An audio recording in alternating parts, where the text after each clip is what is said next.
Rajendra Chhipa from Pragya academy Gangapur city. आज हम पढ़ेंगे लॉज ऑफ केमिकल कंबाइनेशन। क्या पढ़ेंगे?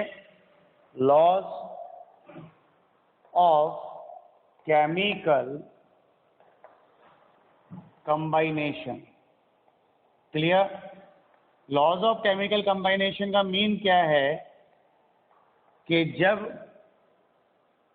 एलिमेंट्स और कंपाउंड्स एक दूसरे से कंबाइन करते हैं, स्पेशली अपन यहाँ एलिमेंट्स की बात करेंगे, तो जब यहाँ पर केमिकल रिएक्शंस में जब सब्सटेंस एक दूसरे से कंबाइन करते हैं तो किस लॉ का फॉलो करते हैं और किस तरह से कंबाइनेशन करते हैं, उनके लिए हम पढ़ते हैं लॉज ऑफ केमिकल कंबाइनेशन। तो यहाँ लॉज ऑफ केमिकल कंबाइनेशन जो है वो 5 है। पहला है लॉ ऑफ कंजर्वेशन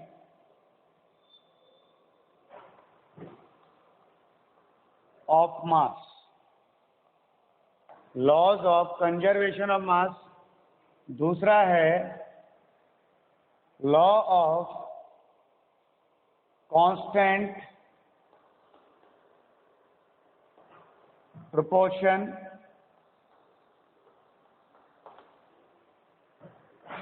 थर्ड है law of multiple proportion.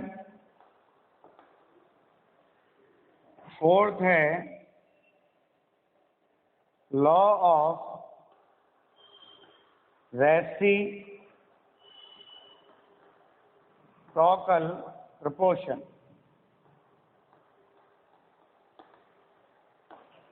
Clear? और फिफ्थ है गैलू-सैक लॉ। ये 5 लॉ हैं जो हमको पढ़ने हैं यहाँ पर। ये केमिकल कंबाइनेशंस के लॉ हैं। ये नीट में और जेई में पूछे जाते हैं इनमें से क्वेश्चन, और स्पेशली इन पहले 4 में से पूछे जाते हैं। गैलू-सैक लॉ तो आगे अपन स्टोइकियोमेट्री में भी पढ़ लेंगे। क्लियर? अब हम बात करते हैं यहाँ पर, ये 5 लॉ हैं कौन कौन से। पहला लॉ है law of conservation of mass, law of constant proportion, law of multiple proportion, फिर फोर्थ है लॉ ऑफ रेसिप्रोकल प्रोपोर्शन, और फिफ्थ है गैलू-सैक लॉ। कौन सा है? Gay Lussac law.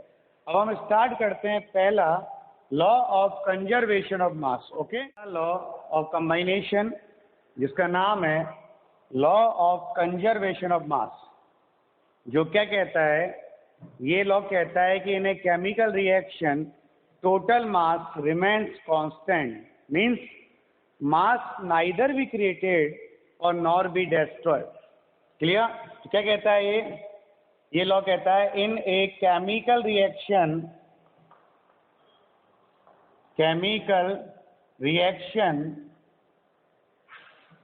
total mass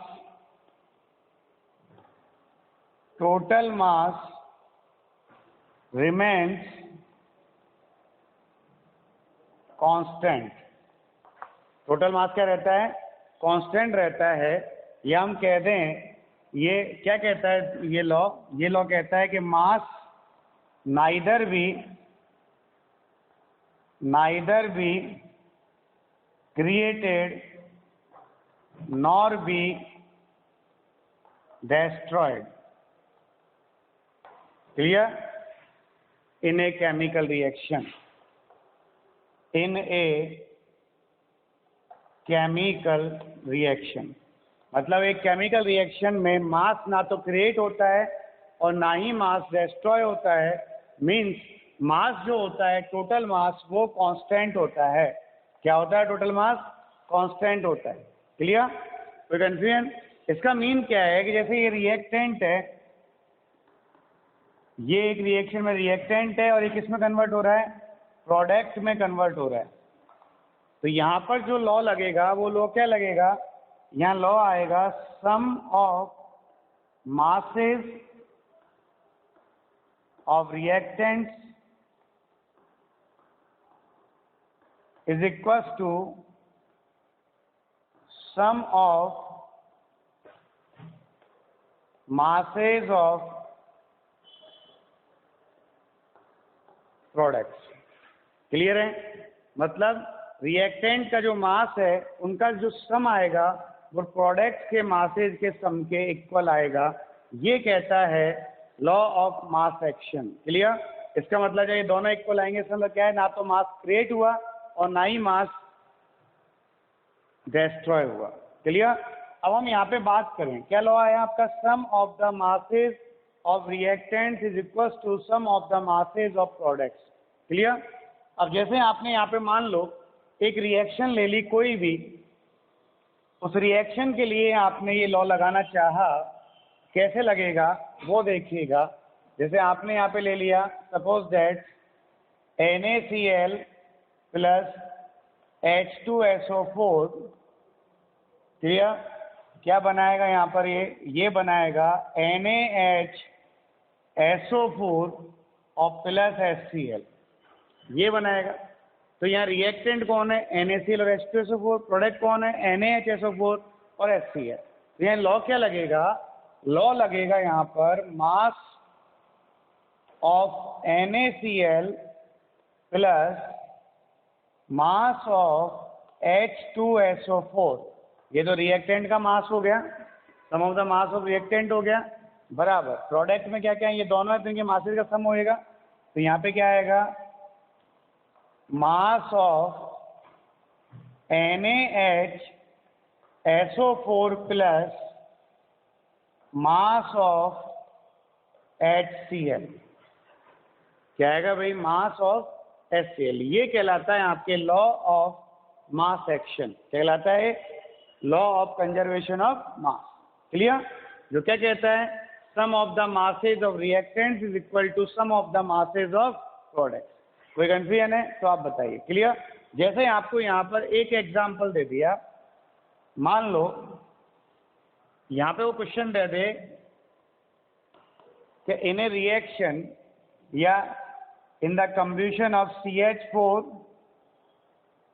ठीक, CH4 का कंब्यूशन कर रहे हैं अपन, तो यहाँ पर मान लो ये आपने ले लिया 16 ग्राम, क्लियर, और ये यहाँ पे बन रहा है CO2 प्लस H2O, CO2 हो गया 44 ग्राम और ये हो गया 36 ग्राम, ओके, 2H2O।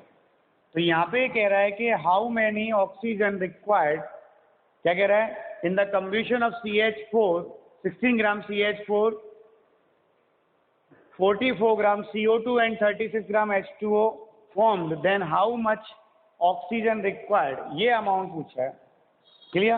तो हमारा लॉ क्या कहता है, क्या कहता है लॉ, इसको x मान लो। लॉ क्या कहता है, mass of reactant, sum of the masses of reactant क्या आएगा, mass of CH4 plus mass of oxygen equal to mass of CO2 और प्लस मास ऑफ H2O। तो x बराबर कितना आ गया, 80 माइनस 16 जाएगा, कितना बच गया भाई, 64, तो ये आ गया 64 ग्राम। ये इस टाइप से क्वेश्चन करना है आपको, एक को मिस कर देगा और एक को पूछेगा, कर सकते हैं अपन। इसे कहते हैं लॉ ऑफ कंजर्वेशन ऑफ मास। क्या कहते हैं, लॉ ऑफ कंजर्वेशन ऑफ मास। अब यहाँ पे क्या होता है कि कुछ रिएक्शन में ये तो तब लॉ लगा जब रिएक्टेंट कंप्लीटली रिएक्ट करके प्रोडक्ट में कन्वर्ट हो गया, but in some reactions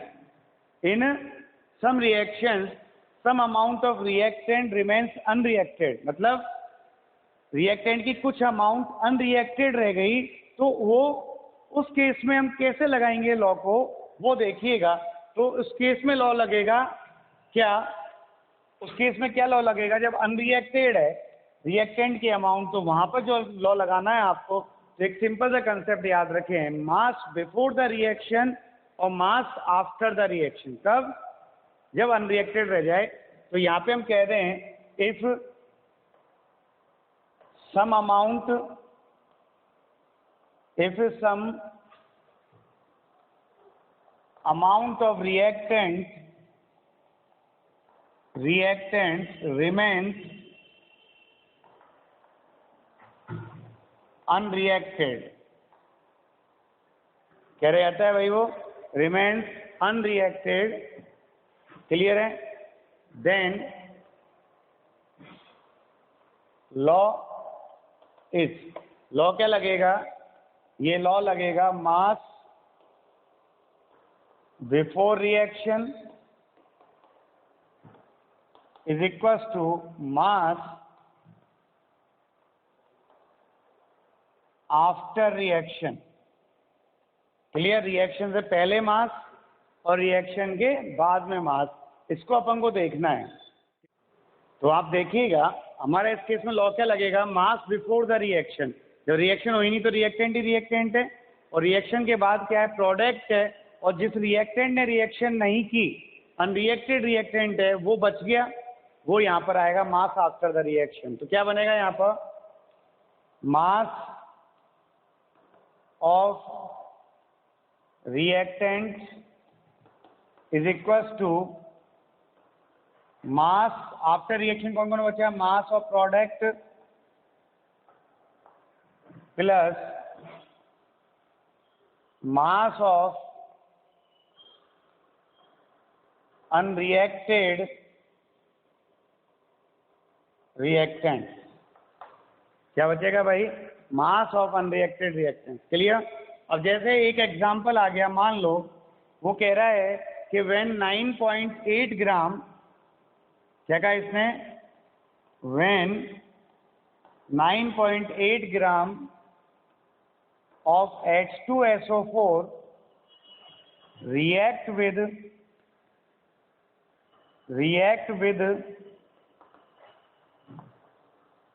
NaCl, it form कितना, 12 ग्राम of sodium bisulfite, 12 gram of NaH sulfate SO4 and 2.75 gram of HCl. Clear? Then calculate the amount of NaCl required. Clear? Amount क्या required होगा NaCl का, वो calculate करना है। तो क्या कह रहा है, 9.8 ग्राम ऑफ H2SO4, रिएक्शन क्या आ रही है, H2SO4 है, रिएक्ट कर रहा है किसके साथ, NaCl के साथ। क्या बनाएगा, ये बनाएगा NaHSO4 और HCl। क्लियर। तो यहाँ पर जो H2SO4 है वो कितना ग्राम है, 9.8 ग्राम है। NaCl का अमाउंट पूछा है, NaHSO4 दे रखा है 12 ग्राम और HCl दे रखा है 2.75 ग्राम। कुछ नहीं करना आपको, यहाँ ये लॉ लगाना है, mass sum of the masses of reactants equal to sum of the masses of product. यहाँ कुछ ऐसा है नहीं कि अनरिएक्टेड हो, कंप्लीटली रिएक्ट कर रहा है, कंप्लीटली रिएक्ट कर रहा है। तो यहाँ पे क्या करेंगे अपन, mass of H2SO4 9.8 plus reactant में और क्या है, NaCl है, क्या मान लिया, X।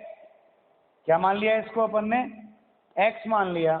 तो ये क्या आएगा, equal to mass of NaHSO4 12 और प्लस मास ऑफ HCl 2.75। तो यहाँ पर क्या आएगा, 9.8 प्लस X बराबर 14.75। तो यहाँ पे क्या आएगा, X बराबर आ गया 14.75 minus 9.8। Clear.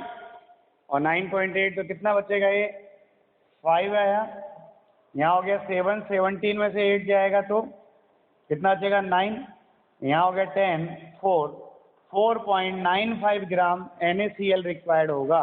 Any confusion, any confusion. ये है law of the conservation of mass. Clear. जो क्या कहता है, in a chemical reaction total mass remains constant. Clear, means the sum of the masses of reactants is equal to sum of the masses of products. Any confusion? बस ये देगा ऐसे, आपको एक मिस कर देगा, उस मिस की वैल्यू निकालनी है। भाई जो भी चीज़ वो गायब करेगा, उस गायब की वैल्यू आपको निकालनी है। क्लियर। चलिए अब हम लेते हैं यहाँ पर सेकंड लॉ, जिसका नाम है लॉ ऑफ कांस्टेंट प्रिकॉशन और डेफिनेट प्रिकॉशन। ये लॉ बहुत इंपॉर्टेंट लॉ है और इसमें से क्वेश्चन पूछता है, और यहाँ 3 तरह के क्वेश्चन आते हैं, उनको अपन अभी डिस्कस करेंगे। पहले अपन लॉ की बात कर लें। लॉ क्या कहता है? लॉ कहता है कि इन ए प्योर कंपाउंड, क्या बोला मैंने? In a pure compound the ratio of masses of element is fixed और कांस्टेंट। मतलब जो कंपाउंड के अंदर जो एलिमेंट प्रेजेंट है उनके मासेज का जो रेशो आता है वो फिक्स होता है। क्या होता है? वो फिक्स होता है। उसे कहते हैं अपन कांस्टेंट प्रोपोर्शन। अब चाहे उस कंपाउंड को किसी भी मेथड से फॉर्म करें, आप कोई फर्क नहीं पड़ता। जैसे आपने लिया CO2, अब अगर ये प्योर कार्बन डाइऑक्साइड है तो इसमें कार्बन और ऑक्सीजन के मासेज का जो रेशियो आएगा वो फिक्स आएगा। अब चाहे इस कार्बन को डाइऑक्साइड को किसी भी मेथड से आप फॉर्म करें, जैसे यहाँ देखें अपन मास ऑफ कार्बन कितना लेना है आपको, इनके एटॉमिक मासेज के बराबर ले लेना है। तो कार्बन का एटॉमिक मास कितना होता है? 12, और यहाँ मास ऑफ ऑक्सीजन 1 का 16 होता है। भाई ऑक्सीजन का एटॉमिक मास 16 है, यहाँ 2 ऑक्सीजन है तो 32 हो गया। तो यहाँ कार्बन और ऑक्सीजन के मासेज का जो रेशो आएगा वो कितना आएगा? 12:32 आएगा। कितना आएगा? 12:32 आएगा, मतलब 3:8 आएगा। कितना आएगा भाई? 3:8 आएगा। तो कार्बन डाइऑक्साइड जो है प्योर, उसमें कार्बन और ऑक्सीजन के मासेज का रेशो फिक्स है। कितना? 3:8। क्लियर? ये लॉ कहता है कि किसी भी कंपाउंड में उसके कॉन्स्टिट्यूशन जो एलिमेंट्स हैं उन एलिमेंट्स का के मासेज का जो रेशो होता है वो फिक्स होता है या डेफिनेट होता है। मतलब ये फिक्स है कि ऑक्सीजन, कार्बन और ऑक्सीजन का जो रेशो है कार्बन डाइऑक्साइड में वो 3:8 है। अब चाहे इस CO2 को आप CH4 को कंप्यूट करके बनाओ, क्लियर? CO2 + 2H2O, तो यहाँ पर भी जो CO2 बनेगी उसमें कार्बन ऑक्सीजन का रेशो, मासेज का रेशो 3:8 आएगा। क्लियर? आपने यहाँ पे लिया CaCO3, इसको क्या किया? थर्मल डिकम्पोजिशन किया तो ये बनाएगा CaO + CO2। तो यहाँ पर भी जो कार्बन ऑक्सीजन का रेशो आएगा वो 3:8 आएगा। कितना आएगा? वो 3:8 आएगा। तो ये लॉ क्या कहता है? ये लॉ कहता है कि in a pure compound the ratio of masses of elements is fix और कांस्टेंट। क्लियर? मतलब वो कभी चेंज नहीं होता। वो चेंज तभी हो सकता है जब वो इम्प्योर हो, मतलब वहाँ पर आइसोटॉप्स यूज करें। क्लियर? जैसे वाटर है, वाटर में हाइड्रोजन और ऑक्सीजन के मासेज का रेशियो कितना होगा? तो यहाँ पर अपन देखें मास ऑफ हाइड्रोजन, हाइड्रोजन का एटॉमिक मास होता है 1, कितने हाइड्रोजन? 2, तो 2 का मास कितना हो गया? 2। क्लियर? यहाँ पे फिर अपन बात करें मास ऑफ ऑक्सीजन, एक ऑक्सीजन का मास होता है 16, तो एक ही है यहाँ पर। तो यहाँ पर H/O जो आएगा वो 2:16, दैट इज 1:8 आएगा। कितना आएगा? 1:8 आएगा। ये कहता है law of constant proportion. Clear? कि यहाँ पर कांस्टेंट प्रोपोर्शन होगा, मतलब मासेज का रेशो फिक्स होगा। अब ये लॉ कहाँ पर नहीं लगता? ये लॉ नहीं लगता आपके आइसोटॉप्स के केसेस में। जहाँ आइसोटॉप्स यूज हो रहे हैं वहाँ पर ये लॉ एप्लीकेबल नहीं होता। क्यों नहीं होता वो देखिएगा आप। जैसे अपन ने यहाँ पर ले लिया, एक तो ले लिया सिंपल CO2 ले लिया, और एक ले लिया C14 वाला CO2। सिंपल CO2 का मतलब है कि यहाँ पे कार्बन का जो आइसोटॉप है उसका एटॉमिक मास 12 है, और C14 CO2 का मतलब है कि यहाँ पर जो कार्बन का एटॉमिक मास है वो 14 है। तो यहाँ पर देखो आप, मास ऑफ कार्बन जो है वो 14 है और मास ऑफ ऑक्सीजन जो है वो 32 है। तो carbon ratio oxygen 14:32, that is 7:16 आएगा। क्या ये रेशो सेम आ रहा है? नहीं आ रहा है, 3:8। और जब वो 3:8 नहीं आ रहा, इसका मतलब रेशो फिक्स नहीं हुआ इन केस ऑफ आइसोटॉप। तो उस केस में हम क्या कहते हैं?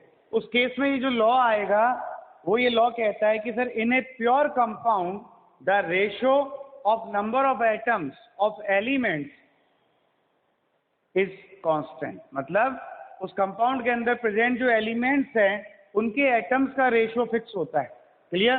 जैसे CO2 है, अब CO2 में कार्बन और ऑक्सीजन के एटम कितने हैं? कार्बन का एटम 1 है, ऑक्सीजन का एटम 2 है, तो ये फिक्स है, चाहे ये वाली CO2 लो चाहे ये वाली CO2 लो। क्लियर? तो क्या कहता है ये? इन केस ऑफ आइसोटॉप्स में क्या कहेगा? The ratio of atoms of elements in a pure compound या in a compound is always constant या फिक्स। क्लियर? कोई कंफ्यूजन? तो यहाँ पे आएगा ये, जैसे आपने ले लिया CH4 है, कार्बन रेशियो हाइड्रोजन, एटम्स का रेशियो ले रहे हैं, तो एटम्स कार्बन का 1 दिख रहा है, हाइड्रोजन का 4 दिख रहे हैं, तो 1:4 आ गया। ये कहता है लॉ ऑफ कांस्टेंट प्रोपोर्शन। अब यहाँ पे एक क्वेश्चन तो ये आएगा, एक क्वेश्चन किस तरीके से आता है वो देखिएगा, है ना। सेकंड टाइप का क्वेश्चन कैसा आता है कांस्टेंट प्रोपोर्शन पर, वो देखिएगा। क्लियर? क्वेश्चन क्या आता है सेकंड टाइप का, वो देखें अपन। तो सेकंड टाइप का क्वेश्चन आएगा कि sir in CaCO3 40% calcium, 12% carbon and 48% oxygen present. Clear? तो ये फिक्स है रेशो, भाई परसेंटेज फिक्स है ना, अगर CaCO3 है तो यही होगा। अब चाहे वो 1 ग्राम हो चाहे 1 टन हो, कोई फर्क नहीं पड़ता। CO3 के अंदर कैल्शियम, कार्बन एंड ऑक्सीजन का परसेंटेज यही है। क्लियर? अब वो क्या करेगा आपसे, देन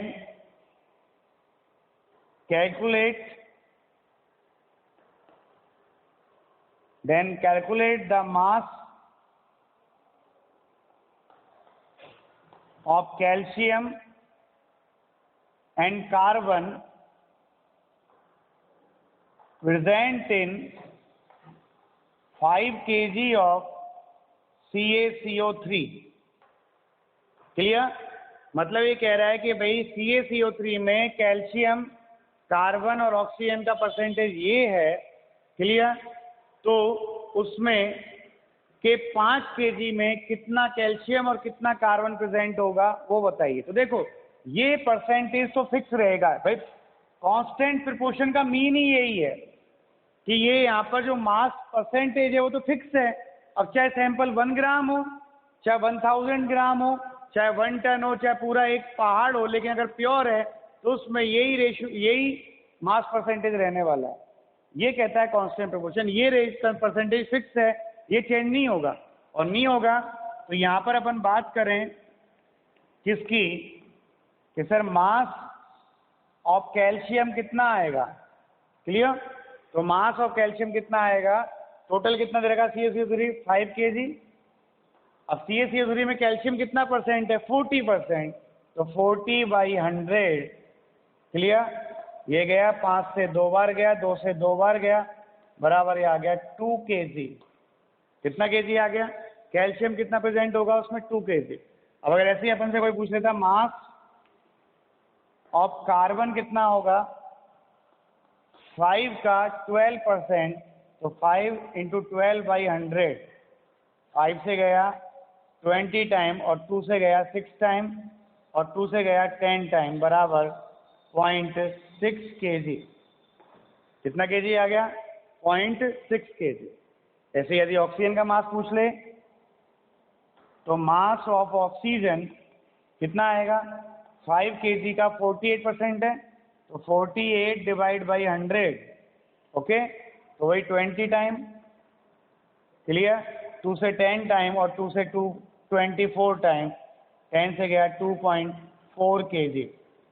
तो ये ऐसे क्वेश्चन देगा एक, तो वहाँ क्या करेगा, मास परसेंटेज गिवन है आपको कि इतना परसेंट होता है, तो ये परसेंटेज तो फिक्स है कैल्शियम कार्बोनेट में, कैल्शियम का, कार्बन का और ऑक्सीजन का, ये कभी चेंज नहीं होगा, बिकॉज कांस्टेंट रहता है प्रोपोर्शन। ठीक है?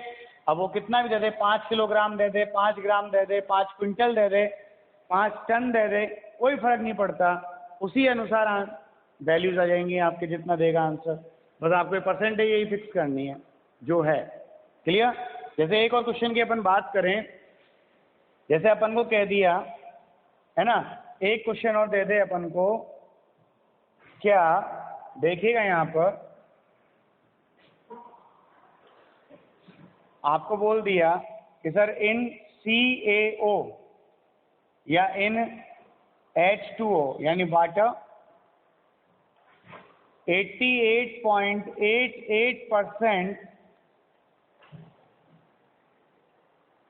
oxygen by mass present. Then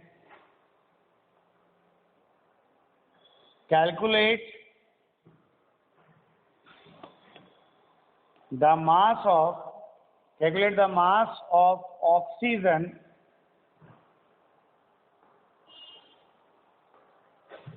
present in 2 gram of water. मतलब 2 ग्राम वाटर में कितना मास प्रेजेंट होगा ऑक्सीजन का, वो पूछना है। तो यदि ये प्योर वाटर है तो इसमें फिक्स है ऑक्सीजन का मास परसेंटेज यही रहेगा। अब चाहे ये सैंपल 2 ग्राम हो या 200 ग्राम हो या 2000 किलोग्राम हो, कोई फर्क नहीं पड़ता। तो अपन यहाँ पे निकाल लें कि सर मास ऑफ ऑक्सीजन कितना आएगा, कितना आएगा भाई, देखिए आप कितना आएगा बताइएगा। तो मास ऑफ ऑक्सीजन आएगा, ये वाटर का मास कितना परसेंटेज का 88.88, तो 88.88 डिवाइड बाई 100। क्लियर? 8 2 16 का 6 हासिल 1, 8 2 16 और 1 17 का 7 हासिल 1, 8 2 16 और 1 17 का 7 हासिल 1 और 8 2 16 और 1 17। क्लियर? आपके आ गया कितना अपॉन 100, कितना आएगा ये 1.777 आएगा। इसको हटाएंगे तो 8 हो जाएगा, 8 ग्राम। तो 1.78 ग्राम। ये था लॉ ऑफ कांस्टेंट प्रोपोर्शन के करने का दूसरा तरीका।